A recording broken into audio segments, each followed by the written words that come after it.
Great win for us, and really proud of our effort. I thought that obviously we had control of the game, from start to finish. I thought our execution in the first half was really good, and offensively we did some really nice things, and got away from them, a little bit, created some of that separation.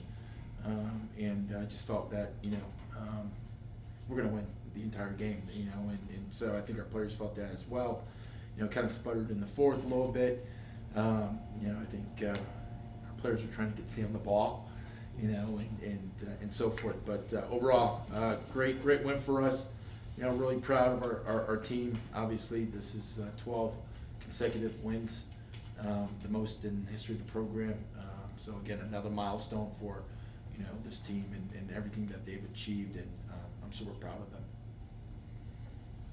Got to ask about Sam Breen. She put herself within two for career points in program history. Just what she brought to the table today, and what it's like to see her getting so close to that milestone. Yeah, I mean, one, it's great to see her get close. Would have been nice to see her get it today, but obviously it's in the near future. But regardless, she just, she scores the ball for us, and we need that point production from her. But I just thought overall, I thought we had 4 players in double-digit scoring, and then I thought defensively we did a really nice job. They wanted to really create and get downhill, spread us out, and drive and kick and move the ball and get an extra pass to threes. We did a nice job of scrambling and Xing out defensively. They made some late in the fourth, but by that time it didn't matter. Was there any, well, first, congrats on the win. Second, was there any added significance with having so many alumni there, and then, of course, Sue Peters in attendance? Yeah, it's, great that our alums were back, and obviously, I told our team, we wanted to play well in front of them and show them that, what the best team in the history of the program looks like, and I think that they got that taste of it, and I think that they saw that. Now, was it perfect? No, it wasn't perfect, but, we did some really nice things tonight, but it's great to see those guys, and whenever they come back, it's definitely an exciting time for us. Go ahead. Speaking about the milestones and the history that this program has done, just in the last 2 years alone, what is it like for you as a coach to see all of the history that this group specifically has been able to accomplish? I'm proud, and 7 years ago when I took over this program, we were trying to sell it, and we didn't have that. We didn't have that tradition. We didn't have that history. Now we do. Now we could tell our story. Hey, look at how far we've come, and look at all the things that we're doing now, and so forth. So, but I knew it would happen. Now many other people didn't believe that, but I knew it was going to happen. And it starts with me, and now that it's here, and now that these milestones are coming quite frequently. A lot of satisfaction, a lot. Coming off such a big matchup against URI, how did you carry over the defensive intensity into this game? Yeah, one thing that we talked about is that we didn't want to have that celebration hangover. We didn't want to be that team, and I challenged them that great teams don't have that.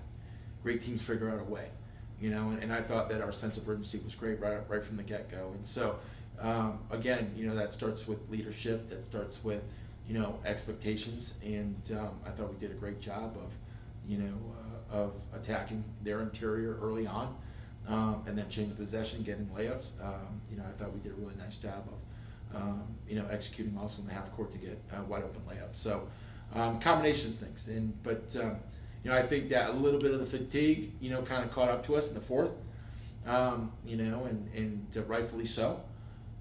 But we did a great job of finishing the game. Going off of that, are you particularly happy or satisfied that it happened with Davidson, considering last year you had that weird loss against them sort of around the same time in the season? So what's your question? I wish I knew. No, I'm just kidding. I imagine that the hangover against Rhode Island, Yeah. it's particularly nice when you're kind of able to clean things up but stay consistent with the team against Davidson, who handed you a loss last year, Yeah. same time in the season, sort of a whack game. Yeah. You know, I mean, the one thing, you know, I reminded our team, you know, that obviously we didn't have the success that we had, you know, that we wanted last year. So they were reminded of that, and they knew, you know, but again, you know, it starts with me challenging them, and, you know, you can't, regardless of who you play, and I'm, you know, and I mean, we all know that Davidson's in the middle of the pack or just below middle of the pack in the A-10, but like regardless of who you play, anybody can beat you on any given night if you don't show up. And, you know, and so our mentality as coaches and our preparation is like, I don't care who we're playing, I don't care where they're ranked, I don't care how many losses they have, or, you know, we're gonna prepare the same way, whether we're preparing for Rhode Island or whether we're preparing for Davidson, LaSalle, you know, or Loyola. It does not matter. We don't change. We don't lighten up. We don't, you know, we do the same thing that we normally do. And and those expectations come from me. And we'll never change. We'll never change. And that's how we approach it. So looking ahead at the game at St. Louis on Wednesday, how are you planning to prepare Sam, Breen, and Angelique and McKenna for playing against Brooke Flowers and her kind of defense and her kind of offensive style? Yeah, I mean, you know, her length is great. She's really, really long. But, you know, the flip question is, how are they preparing to deal with Sam Breen? Okay, I mean, that's the thing that they got to figure out, you know, and McKenna and Angelique. You know, but we'll have a lot of activity on her, and I'm sure, you know, we'll have something up our sleeve as well. I'm not going to put that out there publicly because Nathan's going to put it out there, and other teams are going to know my game plan. Just kidding. No, not really. But anyways, but we'll prepare for them, and you know, and you know, those guys will do a great job. You know, but we got defensively, we got to be great. You know, they could score the ball. I think the one thing about St. Louis is they're playing extremely hard. They have bought in, and there's a reason why they're having success. And so, you know, we'll look at and watch film tomorrow, and we'll get back at it. I apologize if you were asked this on Thursday, but just, you know, going back to that game and that big win over Rhode Island, you know, having lost them at the beginning of, you know, conference play to now winning against them so close to postseason play, just how have you seen maybe like the confidence build, or how is that going to help the team heading into that postseason play? Yeah, I mean, well, one, you always want momentum, right, going, you know, into, you know, towards postseason. And I think that when you look at the trajectory of the program, you look at my time here, I think that we've always played our best basketball towards the end of the year. You know, our players are still holding on to the rope. There's a lot. I mean, February is sink or swim month. I mean, there are teams that want the season to be over. It's long to begin with, and they're ready to be done with it, and they let go of the rope. And, you know, our players are still pulling the rope in, holding onto it really, really tight. And, you know, I mean, you got to give them credit, you know, but we want to win championships, and you got to do those types of things. And, you know, I mean, I just credit our leadership, you know, our captains. They're leading and they're communicating the right things to our players. You know, I'm excited. I'm excited to see what happens here. But we're focused on, you know, we're not focused on, you know, what's down the road. We're focused on right now St. Louis, and we'll be focused on them for the next couple of days until we play them. But we're not going to look ahead. And but again, extremely proud of, you know, what, you know, we did here today, and moving on. Thanks, guys. Thank you, Coach. Thank you. I don't want to grab my phone. What? Do you want first? No. Thank you. Boo. Let's start with questions or something. I feel like over the course of the season, there's been some like themes to home games. There's like the field trip day, and there's been reasons for kind of a younger audience. But today was Women in Sports Day. They're a halftime team. Obviously, you don't see them play at halftime, but sort of what was that like, particularly honoring like pioneer women before you and sort of young, maybe future women as well. I mean, it's awesome. I feel like we definitely feed off the crowd's energy, and today was a really big crowd. We definitely felt their energy from start to finish, and we really appreciated that. And, you know, the alumni that came back and, like, all the younger girls that were here, we appreciate them all, and, like, obviously we look up to the ones that played here before us, and then hopefully we're inspiring the younger ones to do the same. Yeah, she pretty much said everything. Just inspiring the youth and doing what we do, and I feel like the energy they bring each and every day is, I just love it. Like, I was sitting on the bench, I was looking all the way up, I saw people all the way up top. I was like, I've never seen that. So that was good to see, and we really appreciated that.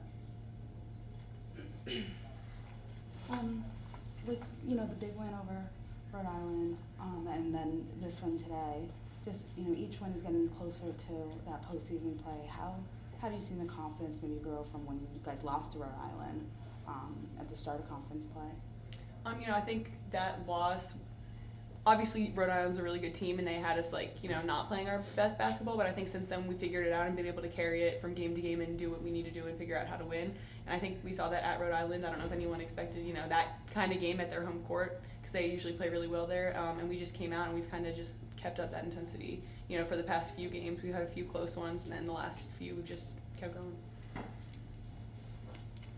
So Sam, what was it like for you to have your mentor Sue Peters here in attendance, especially with her being courtside, and just with how amazing you played today with another double-double?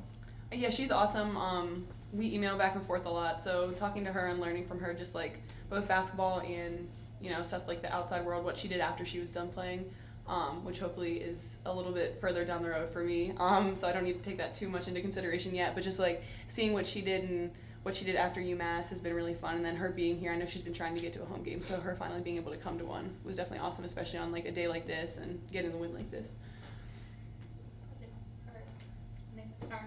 God, we don't all look alike.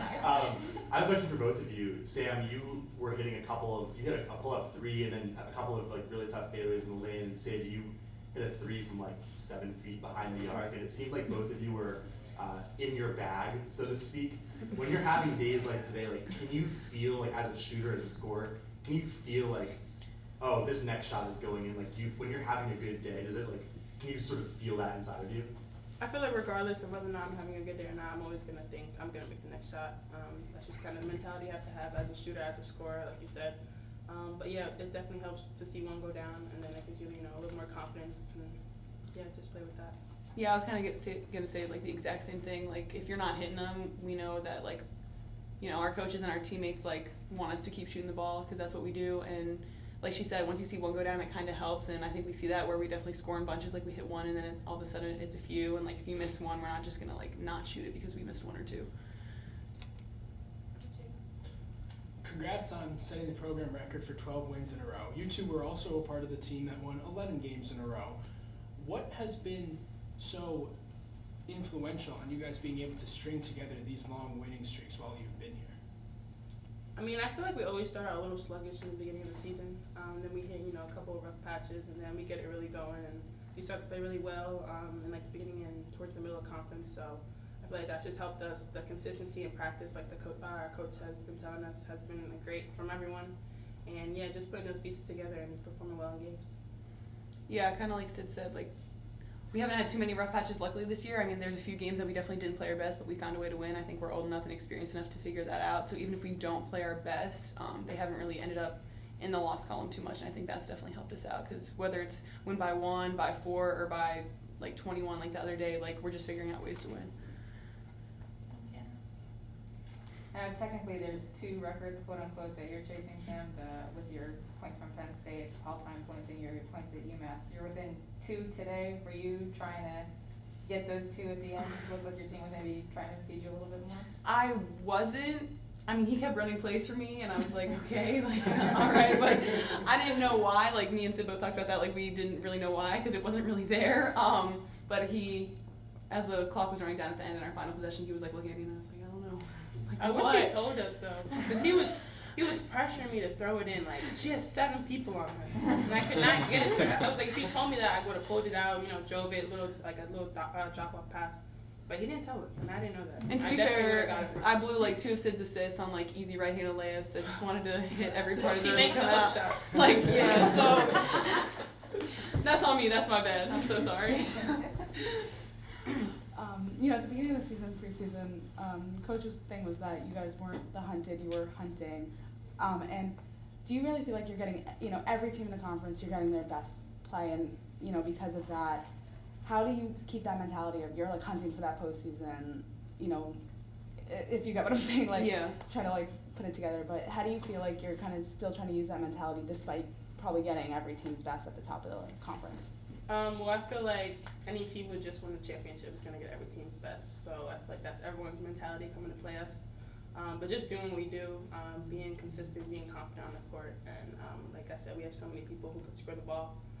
If one person's off, we have like 4 other people on the court who could score. So yeah, just playing together. Yeah, I definitely agree. I think we get everyone's best, and we've seen that. Like, some teams that you wouldn't expect to play closer with us have, and I think, you know, that's a real statement about like the A10. Like, anyone can beat anyone on any given day, and I think where we differ, especially this year from like last year, is like we would sometimes like drop a few and like maybe play down to the level of our competition instead of like playing our game. And I feel like this year we've kind of figured that out, where we still had some slow starts, but we've figured out how to start off hot and keep that intensity throughout the game, even if the other team goes on runs, and that comes with experience, and I feel like we finally figured that out. Sam, there's a moment in the fourth quarter you kind of shot a layup and it kind of went right in and right out. Yeah. You looked visibly frustrated, but Destiny, Sid kind of came up to you and just kind of like calmed you down. How important has it been for you just to have your teammates as a support system, not only in basketball, just in life in general? Yeah, no, I obviously appreciate them a lot, and that they could definitely tell I was frustrated. I try not to let myself look frustrated too much, even if I am, so that was super, super appreciated. I felt worse that I blew Sid's assist more than, you know, actually missing the layup. But yeah, I mean, they always have my back, and I have theirs, and I think we all know that, which helps, and what you see on the court translates to off the court, which makes us special. Thank you. Sam, you know, as Sid said, you make the hook shots. You know? I know,